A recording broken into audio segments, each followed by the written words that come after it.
Hi, everybody. You're watching Candid Frank Live. If you want to check out any of the shows that we do, a lot of them here, just check out Frank Stanisci 1030 on YouTube, and you'll be able to see all the programming. Aaron, how you doing? Short time. Got to get back some time here. So how are you doing? Doing pretty well, Frank. Okay. I see here you wanted to talk news first. Yep. As we Okay. usually do, we start with shenanigans and work our way into sports. So, Tell me about technical difficulties. Easy for me to say. as some of you know, recently Google decided to protest bias in the media by banning news for a little while. They actually shut off and sheltered their news feeds. I'm guessing because they were having a bit of a hissy fit. So, a parliamentary committee summoned Google executives to testify about its decision to limit news for Canadian users. And they had to actually cancel their own meeting due to technical difficulties. The House of Commons Heritage Committee was set to hear from Sabrina Garemia, the head of Google Canada, after she and three other executives were summoned a couple days back. While Garemia technically fulfilled the summons by appearing, the chair of the committee canceled the meeting before it began due to technical difficulties that prevented some members of parliament from attending virtually. Now, what basically happened is that they were running apparently a 5-week test to limit news access to some Canadian users. And I told the Canadian press it was assessing a possible response to the Liberal government's proposed Online News Act. I'm guessing this is a form of protest because they don't like the bill. Okay. Well, the inefficiency of the program obviously doesn't speak well of the product. The fact that you embarrass the MPs cannot be a good thing down the road. That's what I gleaned from it. 3 Conservative MPs who met with far-right German politician will stay in caucus, won't be booted out. Confirmed okay to do that. Yeah, normally, meeting with right wing and someone who's responsible and accused of downplaying Nazi crimes and who's opposing immigration and pushing anti-Muslim ideology in their home country would be something that normally most Canadian politicians wouldn't touch with a 10-foot pole. But, under Pierre Poilievre's leadership, Leslyn Lewis, Dean Allison, and Colin Carey will all continue to remain in caucus after having met with Christine Anderson. So this is a rather interesting move. Now, of course, the usual response to anybody mentioning this sort of thing by anybody on the conservative side of the aisle is, but blackface. But, killing Jews is kind of worse than appearing in blackface in most contexts. So, I'm not sure how this continues to work for Poilievre and how he continues to get away with stuff like this, but it is what it is. So I guess the Conservatives are beyond being red-faced. Mm-hmm. They have ceased to care. They've ceased to care. Let's talk about Ottawa. Went to the cash register, bought a bunch of ships for our Navy, and didn't take the extra warranty. No, this is one of those cases where you absolutely should get the extended warranty. Deputy Minister Bill Matthews from the Defense Department said that shortly before the department reported the repairs were going to take longer than expected. The warranty on the Arctic Offshore Patrol ships, or AOPS, the warranty for those is 1 year after starting in service. So unfortunately, these problems with the engines and with the water recycling system were discovered after that. So that would be on national defense to pay. So that as a result falls to the taxpayer here. The other ships, however, that are still being produced by Irving are going to be repaired because they are still under warranty, but there are 2 they're not.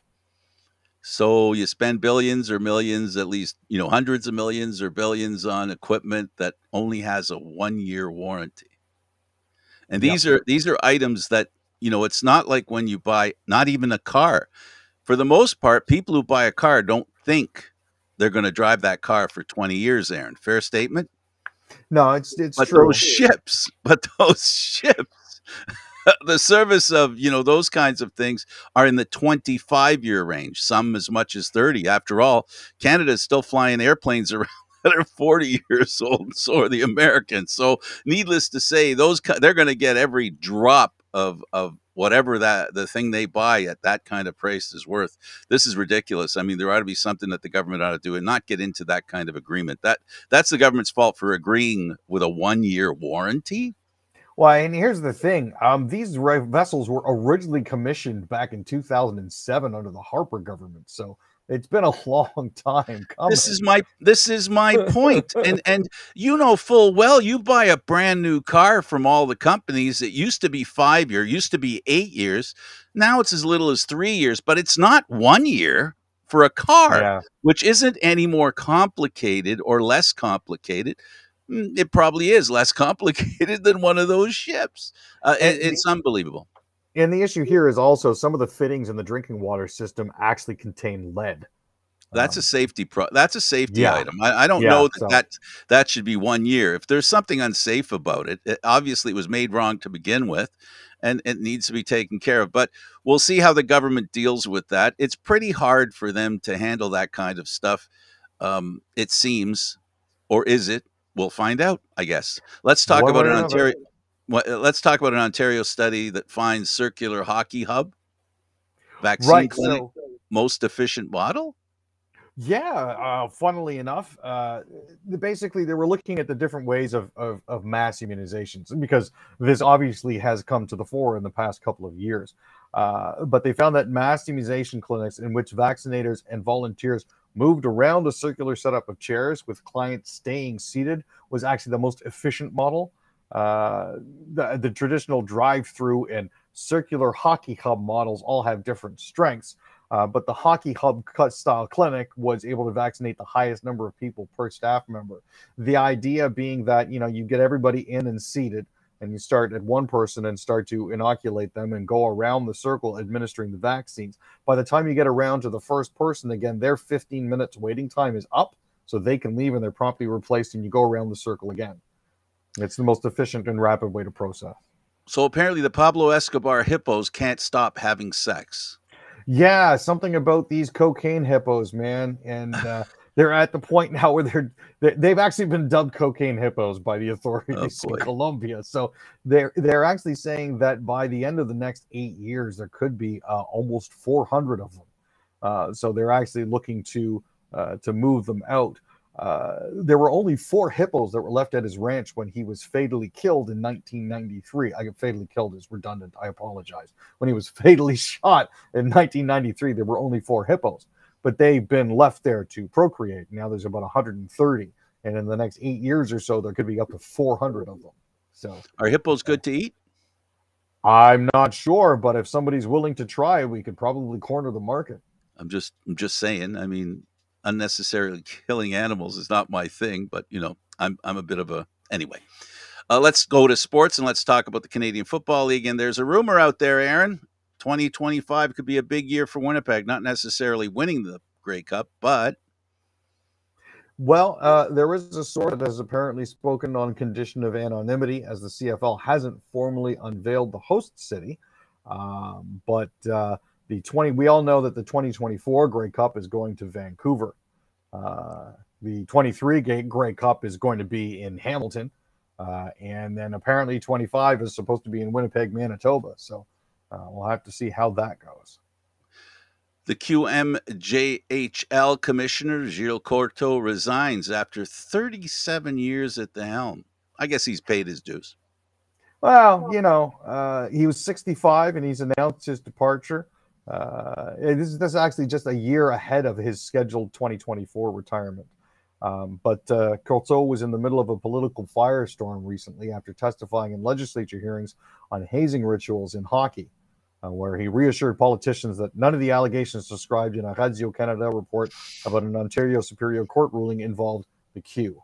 But the former QMJHL player who was actually part of that lawsuit says, yeah, I've experienced alleged sexual misconduct, and Courteau was under pressure to testify a second time because he'd been accused of perjuring himself. Gary Grube went for a trip to Hamilton. He left a very happy man. Tell us why. Well, as it turns out, the Toronto Rock and the Rochester Nighthawks went into that game both 9-2. The Toronto Rock came out on the right side of the score 9-8 and have therefore jumped ahead of the Rochester Nighthawks. As it currently stands, where the Rock are sitting right now is quite pretty. They are actually tied with the Bandits with identical 9-2 records. Rochester sitting, at 8-3. The Rock's next opponent coming up next week. Can't remember that off the top of my head. This is what happens when I try to on the fly it. But they are playing Philadelphia tonight at 7 o'clock. So that's something to look forward to on your TSN app. Let's talk about the Habs and how the Golden Knights beat them. So it was one of those nights for the Habs. Barbashev got 2 as the Golden Knights managed to down the Canadiens 4-3. Now, it was his first 2 goals with Vegas, and it was also Jonathan Quick's first win. Shea Theodore and Riley Smith also scored for Vegas, who this is their 3rd home win. So it's, one of those things where they were unable to shut down Barbashev, and it bit them in the butt. The 2023 Stanley Cup champs won their 5th straight, Ottawa. They've been on a bit of a tear lately, Frank. I'm not going to lie. That's why I'm saying that. As it currently stands, in their last 16 games, they're 12-3-1, which is the same winning pace as the Boston Bruins. They're keeping pace right now with the first place team in the league. I've said they've been fun to watch, and they're an improving team. It's pretty neat. No doubt about it. They're now sitting 3 points back at the Pittsburgh Penguins, who lost 4-1 to the Florida Panthers, and are currently actually contending for a wild card berth. So, well, if you're Carolina or Boston, and either of your teams finish first in their division, Ottawa could be the team you meet very early in the playoffs, second round. It could happen. I mean, it's an amazing little thing, amazing little run that the Sens have been on. Both of us, I've felt the Sens were on the right path for 3 years now. They just, something always seems to get in the way, but it seems that, I don't know, they're in a confidence run, because a lot of this has to do with confidence. It has to do with a good trade that brings in a pretty good defenseman in Chychrun, who everybody wanted. And the part that I didn't realize at the time, that this kid is from Ottawa. He was an Ottawa Senators fan. So, this is a very interesting, and I think it's wonderful for the Sens fans. And you know what else? It's great for Canadian fans too, because if they can blast through the playoffs, make a run in the playoffs, good for another Canadian team. You know my sentiments about that. 2 Canadian teams went at it, the Jets and the Oilers. Aaron, Morrissey leads the way. The guy has been on an incredible run, one of the best defensemen in the National Hockey League right now. No, he's been lighting it up for them, and it's been great to see. I know that the Jets had suffered a loss the game before, to the Edmonton Oilers. They won 6-3 on Friday, so this was the comeback win, as it were, for Morrissey and the Jets over the Oilers. Jack Campbell did not do well in this game. He got absolutely shelled. And it's because the Winnipeg Jets absolutely manhandled the Oilers' defense. Scheifele, Lowry, Capobianco, Barron, Morrissey twice, and Dylan DeMello added the empty netter. Leon Draisaitl had 3 goals, while Matthias Janmark and Nick Bjugstad also had singles. Connor McDavid not on the scoreboard. Hellebuck stopped 30 of 35 shots, and Campbell made 31 saves on 37 shots for Edmonton. Well, we've got the Flames not playing well, and they're not playing well at home. They lose 3-0, and the fans start booing. Aaron, the fans are reading the writing on the wall, and no fan's going to like that, especially a Flames team that was so predictably at the time a contender for the Stanley Cup. No, they've been a contender for a while. They've been bruited as one of those that would surprise everybody when it came to the wild card race, and they've really stopped progressing at this point. I don't blame the fans. It's been apparently pretty disappointing to watch, according to friends I have in Calgary. So, they're a passionate fan base. So Oh, for sure. obviously it's going to be It's a tough. Canadian fan base, of course. Yeah. It's our sport. It's the one that we care about the most. As much as we'd like to talk about other sports, hockey is Canada's sport. It's the one that matters the most. It's the one that we watch when it's international. It's the one that flag waving is a tradition and a requirement if you're born in Canada. If you don't, people question your loyalty to this country, and they should, because you got to root for Canadian hockey at all times. Speaking of the Maple Leaf, this one, the blue one, the Canucks special teams had a great night. On the flip side, the Leaf special team was asking for no power plays, please. No must power play, please. Every once in a while, you have one of those games where you ask yourself, can they bring in a rule so that we can decline penalties? Yeah. No, the Vancouver Canucks got two shorthanded goals on the same penalty kill, 44 seconds apart. It's one of those one of those moments where it's just you can't believe that this is actually happening. Vancouver opening the scoring. Tavares leveled it at 1-1 on the power play early in the third. But then after that, it was all downhill. LTIR, spelt O''REILLY.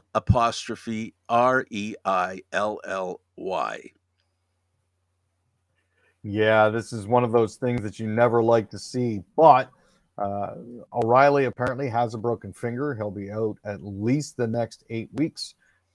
They are going to be popping him right onto injured reserve, so they can actually take use of whatever salary of his is left in case they want to bring anybody else up. Here's the thing. I'm not too upset by this, mainly because we didn't have to give up any roster players to get him. Tavares goes back to center from left wing. And not tonight, we do though. have players. No, not tonight, but we do have That's some the players. Other bad news. When you were done with him, I was going to say, it gets worse because Tavares isn't feeling well. Yes. He's not up to playing tonight. And, it's understandable. These boys got to take care of themselves. Right? We're getting ready for a stretch run here. You got to be careful with your assets. Yep. You shouldn't play with a head cold. Not just kidding. We don't know what's wrong with the guy. Could be anything. They're saying that he's really sick. So it's probably the flu, and dehydration and that kind of stuff is not a good idea to play. As you said, that's the main reason why they shouldn't. Aaron, this was fun. Thank you for doing this. I really, really appreciate it. Hey, thanks for having me. My pleasure. It's our show. He's the other half. I'm another half. I'm Candid Frank Stanisci. He's Aaron William Freeland. Thanks for watching Candid Frank Live, Aaron, Mondays, Wednesdays, and Fridays at 6 p.m. Eastern Standard Time. This show can also be heard on the Spanglish World Network and on Candid Frank Stanisci 1030 on YouTube. For Candid Frank Live and other news and entertainment and sports programming, you can watch on SpanglishWorld.ca. Spanglish World. Watch it, hear it, read it, download it, and live it. Thanks for watching, everybody. Talk to you later. Ciao for now.